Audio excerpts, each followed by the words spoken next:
origem do futebol é discutível. Então, se acham algumas origens bem remotas nos povos da Ásia, os japoneses, o chinês, o Kemari, mas dá para dizer mesmo que a partir de 1863 na Inglaterra a gente tem algo mais ou menos organizado, próximo àquilo que a gente tem o futebol. Aí que depois pintaram os próprios goleiros, as traves, depois o travessão, a figura do árbitro, depois os bandeirinhas e aos poucos a evolução natural da regra do jogo. E aí foi pintando aquilo que a gente vê e aquilo que a gente ama, e não só nós, o mundo inteiro ama.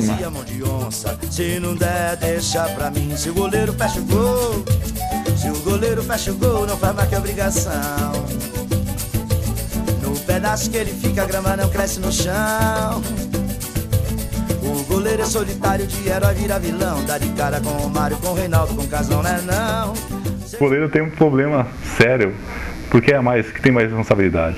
Porque o erro do goleiro é eterno. Se você pegar os grandes goleiros, você vai lembrar muito mais de erros do que defesas. É o cara que não pode errar. E não pode mesmo. O zagueiro pode falhar, o centroavante pode perder 10 gols e faz um, vira o herói. E o goleiro é o único que não tem o direito de cometer uma falha, porque cada erro que o goleiro comete é um gol que o time dele sofre. Se você resolve ser goleiro, você tem que ter consciência de que é assim que as coisas funcionam.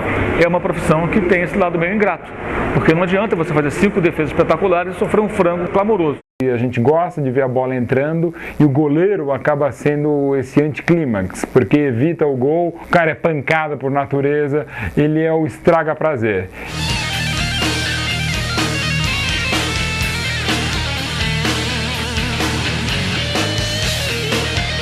Que antes era um goleiro. O goleiro, como ele treinava um goleiro? Treinava, alguém chutava uma bola nele, ou ele ficava chutando bola na parede. Isso não é treinamento nenhum.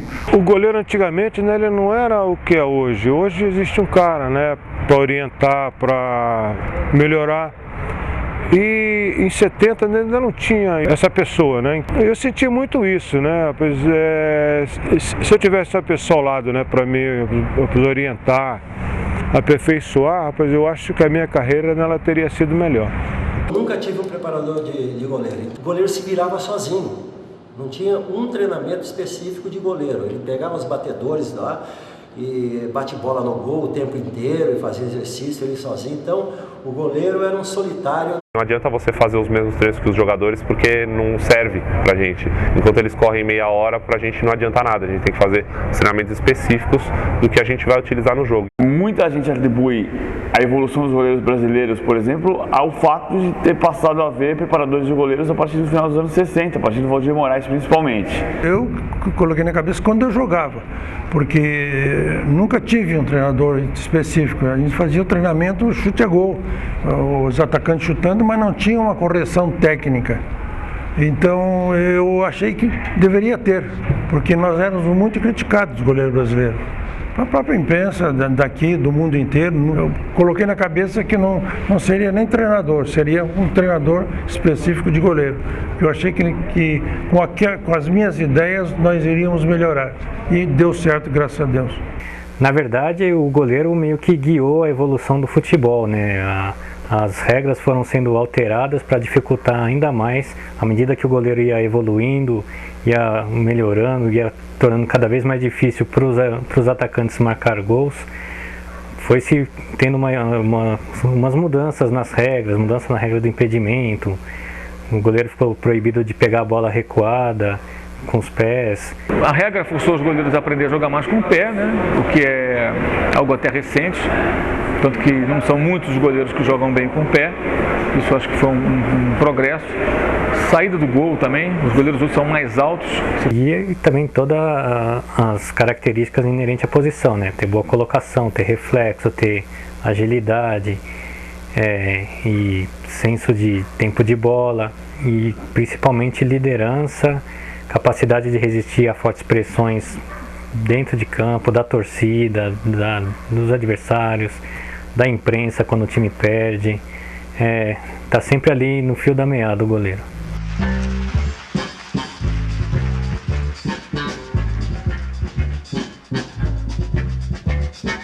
Marcelo de Mendonça foi o primeiro grande goleiro brasileiro.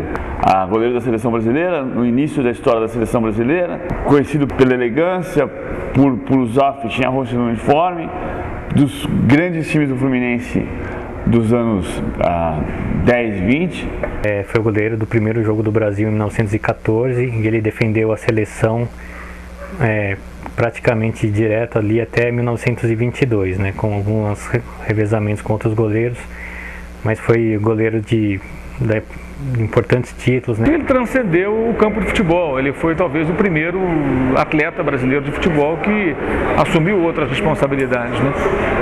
E que marcou a época nessa função, na função de goleiro. Era um cara muito estudioso, depois ele até se tornou historiador, foi presidente do Fluminense também, era uma figura muito importante na sociedade do Rio de Janeiro.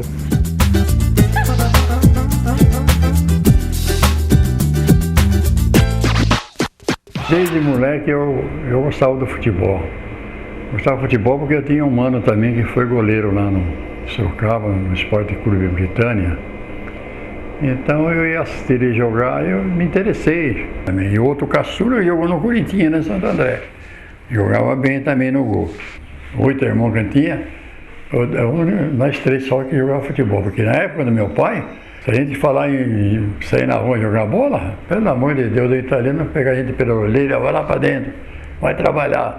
Tinha a bebida, tinha de ajudar a rotular, guaraná, selar. Não dava, meu pai não dava chance para a gente sair na rua. Ele praticamente foi a vida inteira Palmeiras, desde que chegou de Sorocaba em 1940 até deixar o clube em 54, não porque quis, mas porque o empurraram.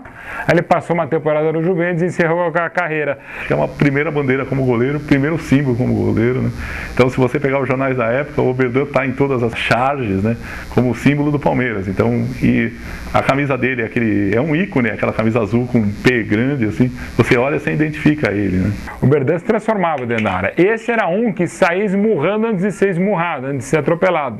E o Oberdan foi um goleiro que era um baita atleta, ele era muito forte, muito alto, com uma impulsão extraordinária, grande senso de colocação e uma coisa que é fundamental para goleiro, raça e coragem. E eu, graças a Deus, escolhi essa posição. Estou muito feliz de ter escolhido essa posição. Me deu bastante alegria, me deu esse nome que eu tenho, graças a Deus, onde eu vou. Oberdan é Oberdan, é Oberdan. E vamos tocando o barco até quando Deus quer.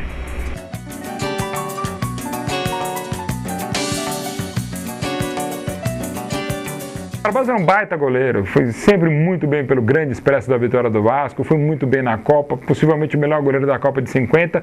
E o gol é discutível sim, mas ao mesmo tempo você vê a coisa terrível. O primeiro gol do Uruguai foi jogada pela direita, o Diga foi ao fundo e cruzou para o Schiaffino fazer um golaço.